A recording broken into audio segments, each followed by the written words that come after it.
just wish she knew. That's just like you.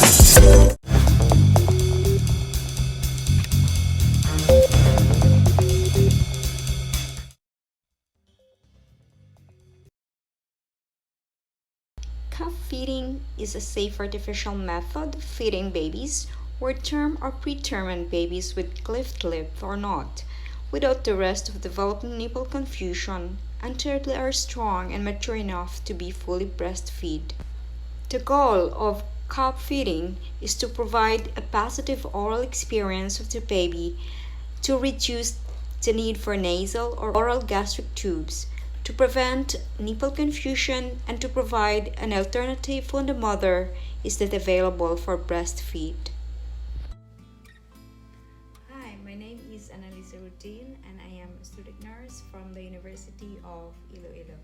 So today I'm going to perform a return demonstration on cup feeding in compliance with my community health nurse. So before anything else, I will assess the baby's respiratory rate with a normal breathing of 30 to 60 breaths per minute, and also assess the previous amount of feeding that the baby can tolerate, and also assess the baby's sucking reflex on how she or he drink his milk or suck on the mother's nipple.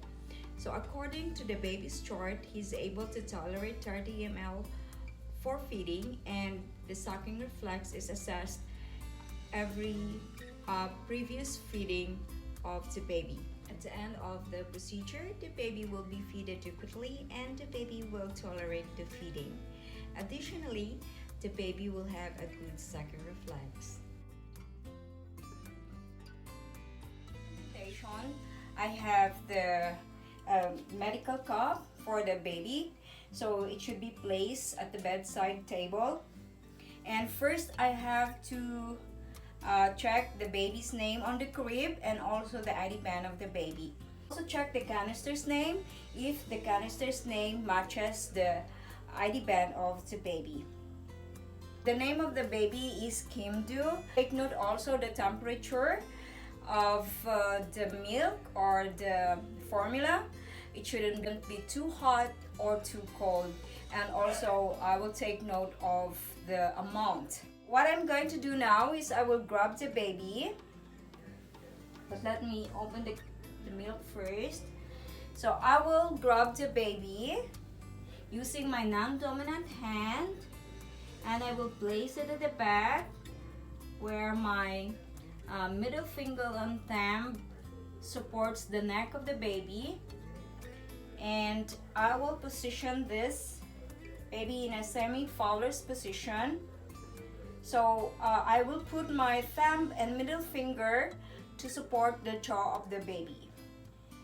So I place the cup in the baby's mouth, but I'm going to take note of the amount that I'm giving to the baby. Take note not to force the milk, just to let him sip on the milk.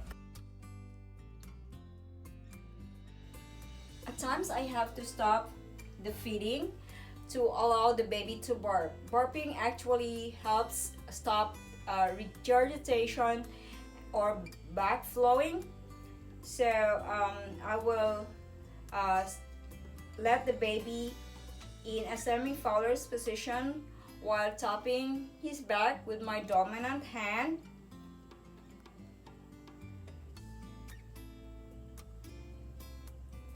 Okay, the baby has just burped. So what I'm going to do is to put the baby back in a side-lying position to avoid aspiration or backflowing. So the baby now is in a side-lying position.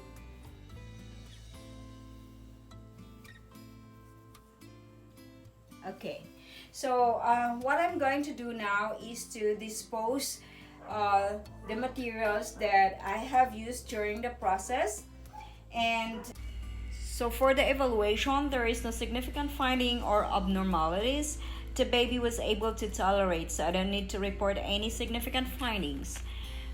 So the baby's respiratory rate is normal, and the baby sucking reflex is good and working, and the baby can tolerate the feeding and the formula.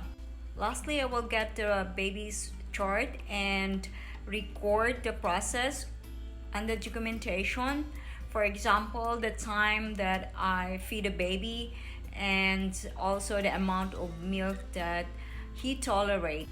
So on my chart, I will record that the baby has a normal breathing and the baby can tolerate feeding and the formula, and also the baby has a good sucking reflex and it's working. So once again, this is Analisa Gumbandrudin, Bachelor of Science in Nursing, and this demonstration is in compliance with my community health nursing.